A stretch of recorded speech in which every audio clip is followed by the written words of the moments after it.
संसद शुरू हो चुकी है, वक्फ बोर्ड, वक्फ ट्रिब्यूनल पे भी चर्चा होगी, वक्फ एक्ट के ऊपर भी चर्चा होगी। मैं माननीय प्रधानमंत्री जी और गृह मंत्री जी को धन्यवाद देता हूं जो कानून के अंदर वो बदलाव करने जा रहे हैं। लेकिन इसके साथ कई और ऐसे विषय हैं जिन पे संसद में चर्चा जरूरी है। जहां जहां हम घटे वहां वहां कटे। दुर्योधन के ननिहाल गंधार से हम घटे तो वहां कटे, राजा भरत के ननिहाल कैकेय से हम घटे तो वहां कटे और वो पाकिस्तान बन गया। बांग्लादेश में हम घटे, वहां कट रहे, कुछ दिन के अंदर वहां हिंदू खत्म हो चुके हैं। कश्मीर में हम घटे, कटे। ऐसे भारत के 9 राज्यों की डेमोग्राफी बदल चुकी है। 800 जिलों में से 200 जिलों की डेमोग्राफी बदल चुकी है। 6000 तहसीलों में से 1500 तहसीलों की डेमोग्राफी बदल चुकी है। इसलिए मैं माननीय प्रधानमंत्री से, गृह मंत्री से आग्रह करता हूं कि संसद में डेमोग्राफी के ऊपर गंभीरता के साथ चर्चा करें। ये जो डेमोग्राफी का बदलाव है, चाहे वो मुंबई की डेमोग्राफी में बदलाव हो रहा है, चाहे वो दिल्ली की, चाहे आपके लखनऊ की या हर शहर की, यह बहुत गंभीर चिंता का विषय है। इसमें संसद में खुली चर्चा होनी चाहिए। और ये जो डेमोग्राफी का बदलाव है, इसका एक ही समाधान है, सबसे पहले हम दो, हमारे दो, सबके दो, ये कानून तत्काल लागू किया जाए और जो हम दो हमारे दो को न माने उसकी नागरिकता खत्म किया जाए, तभी यह कानून सफल होगा। दूसरा, 10,000 हिंदुओं का प्रतिदिन धर्मांतरण हो रहा है। प्रतिदिन 10,000 हिंदुओं का धर्मांतरण हो रहा है। साम दाम दंड भेद द्वारा हॉस्पिटल में इलाज का लालच देके, स्कूल में एडमिशन का लालच देके, पैसे का लालच देके, अलग अलग तरीके से धर्मांतरण को गंभीर अपराध घोषित किया जाए। जो भारतीय न्याय संहिता बनी है उसमें धर्मांतरण के ऊपर एक चैप्टर डाला जाए और धर्मांतरण कराने वालों और उनके मददगारों के खिलाफ एनएसए, यूएपीए, वेजिंग वॉर, देशद्रोह और गैंगस्टर एक्ट लगाने के लिए सभी राज्य सरकारों को लिखा जाए। यह व्यवस्था तत्काल करने की जरूरत है। भारत की डेमोग्राफी बदलाव में जो तीसरा कारण है वो है घुसपैठ। जब 2017 में मैंने पीआईएल फाइल किया था तब 5 करोड़ घुसपैठी आ चुके थे। अभी तो लगभग ये 6 करोड़ के आसपास हो चुके हैं। और एनआरसी लागू करने से पहले जरूरी है कानून कठोर बनाया जाए। सबसे पहले घुसपैठ को राष्ट्र की सुरक्षा के लिए खतरा घोषित किया जाए। घुसपैठ को देश की एकता अखंडता के लिए खतरा घोषित किया जाए। घुसपैठ को एक अप्रत्यक्ष युद्ध घोषित किया जाए, इनडायरेक्ट वॉर घोषित किया जाए। घुसपैठ को संगठित अपराध घोषित किया जाए और घुसपैठ को देशद्रोह घोषित किया जाए। जैसे ही संसद में ये 5 प्रस्ताव पास हो जाएंगे, पूरे देश की पुलिस घुसपैठियों और उनके मददगारों पे एनएसए, यूएपीए, वेजिंग वॉर, देशद्रोह और गैंगस्टर एक्ट लगाना शुरू कर देगी। और जहां हमने 500,000 घुसपैठियों और उनके मददगारों पे ये धाराएं लगाई, तत्काल घुसपैठी अपने आप छोड़ के भाग जाएंगे। संसद से स्पष्ट संदेश जाना चाहिए कि 3 महीने के अंदर भारत खाली करो और 3 महीने के बाद जो मिलेगा उसके ऊपर एनएसए भी लगेगा, यूएपीए भी लगेगा, वेजिंग वॉर भी लगेगा, देशद्रोह भी लगेगा, गैंगस्टर एक्ट लगेगा। मैं गारंटी के साथ कहता हूं 80% घुसपैठी अपने आप भाग जाएंगे जिस दिन संसद से प्रस्ताव पारित हो गया। चौथा जो सबसे बड़ा खतरा है जिसके कारण हिंदू घट रहे हैं वो है ड्रग जिहाद। लब जिहाद तो चल ही रहा है, लैंड जिहाद तो चल ही रहा है। ये जो ड्रग जिहाद शुरू हुआ है ये बहुत ही खतरनाक है। स्कूल में, कॉलेज में बड़े प्लान्ड वे में हिंदू युवाओं को और हिंदू युवतियों को ड्रग बांटी जा रही है। बड़े टारगेट करके उनको दिया जाता है, ड्रग दिया जा रहा है, उनको नशेड़ी बनाया जा रहा है और ड्रग में नपुंसकता की दवाई मिलाई जा रही है। नतीजा ये हो रहा है वो बीए, बीएससी, बीकॉम जब तक करता है ड्रग एडिक्ट हो जाता है और उसके बाद वो लड़का या लड़की कहती है तो शादी नहीं करेंगे।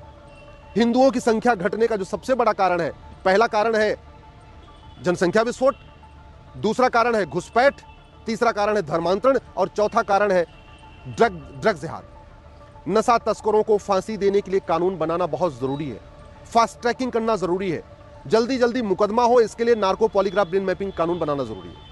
और पांचवा जो लब जिहाद चल रहा है, स्वाभाविक सी बात है, लब जिहाद पे कुछ राज्य सरकारों ने कानून बनाया है, धर्मांतरण पे कुछ राज्य सरकारों ने कानून बनाया है, लेकिन इस समस्या राष्ट्रीय है।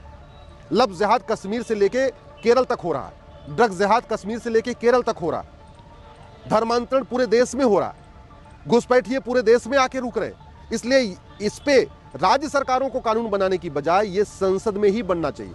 संसद से ही संदेश जाना चाहिए, संसद में ही प्रस्ताव पास होना चाहिए कि जो आदमी ड्रग बेचेगा या जो आदमी ड्रग बेचने में मदद करेगा उसको फांसी दी जाएगी। सिंगापुर में फांसी होती है, दुनिया के कई देशों में जो ड्रग स्मगलर होते हैं उनको फांसी होती है। सिंगापुर में तो एक आदमी 900 ग्राम गांजा लेके घूम रहा था, उसको फांसी दे दिया। भारत को बचाना है, भारत की संस्कृति को बचाना है, तो भारत की जो डेमोग्राफी बदल रही है इस बदलाव को रोकना पड़ेगा। और डेमोग्राफी बदलाव का 5 कारण है: घुसपैठ, धर्मांतरण, जनसंख्या विस्फोट, लब जिहाद और ड्रग जिहाद। इसको कठोर कानून बना के रोका जा सकता है, क्योंकि बाकी समाज के जागने से इसमें से 5 कोई नहीं रुकेगा। हिंदुओं ने तो हम दो हमारे दो लागू अपना लिया है, लेकिन सब लोग नहीं अपना रहे, उनके लिए कठोर कानून जरूरी है। हिंदू कभी किसी के धर्मांतरण नहीं कराते, बल्कि जो घर वापसी करता है उसका स्वागत करते। तो जरूरत इस बात की है कि धर्मांतरण के खिलाफ कठोर कानून हो और घर वापसी को प्रमोट किया जाए। दुर्भाग्यवश भारत में धर्मांतरण को प्रमोट करने के लिए लगभग 300 योजनाएं चल रही हैं। धर्मांतरण को प्रमोट करने के लिए लगभग 10 कानून चल रहे हैं। ये जो माइनॉरिटी वाला कॉन्सेप्ट चल रहा है ना, इससे धर्मांतरण प्रमोट हो रहा है। जितना ज्यादा माइनॉरिटी के नाम पे स्कीम चलेगी, जितना ज्यादा माइनॉरिटी के नाम पे योजनाएं चलेंगी, जितना ज्यादा माइनॉरिटी के नाम पे वजीफा चलेगा, लोन चलेगा, उतना ज्यादा धर्मांतरण होगा। क्योंकि आदमी हिंदू रहता है तो उसको मान लीजिए 5 स्कीम का फायदा होता है, वो कन्वर्ट हो जाता है, क्रिश्चियन बन जाता है या मुस्लिम बन जाता है, तो उसको 50 और स्कीम मिल जाती है। तो ये माइनॉरिटी मेजॉरिटी को खत्म करने की जरूरत है। धर्म और रिलीजन को डिफाइन करने की जरूरत है। हेट स्पीच को डिफाइन करने की जरूरत है। अब समय आ चुका है कि संसद में हेट स्पीच को डिफाइन किया जाए और जितनी भी किताबें हैं, जितनी भी रिलीजियस किताबें हैं, उनको बाकायदा उनको एग्जामिन किया जाए कि किसी किताब में हेट स्पीच तो नहीं फैलाई जा रही है, किसी किताब में दूसरों के प्रति नफरत तो नहीं सिखाई जा रही है। इसको भी एग्जामिन करने की जरूरत है। मैं आशा करता हूं माननीय संसद की शपथ लेने वाले हमारे सांसद, संविधान की शपथ लेने वाले हमारे माननीय सांसद कम से कम अब दल गुलामी छोड़ेंगे और राष्ट्र के बारे में, भारत के बारे में, भारत की संस्कृति के बारे में एक होकर चिंतन करेंगे। क्योंकि जब तक हिंदू बहुसंख्यक है तब तक ये भारत का संविधान है, नहीं तो एक दिन लगेगा इस संविधान को बदलने में। जब तक हिंदू बहुसंख्यक है तब तक भारत में लोकतंत्र है। जब तक हिंदू बहुसंख्यक है तब तक लोगों को फ्रीडम ऑफ रिलीजन है।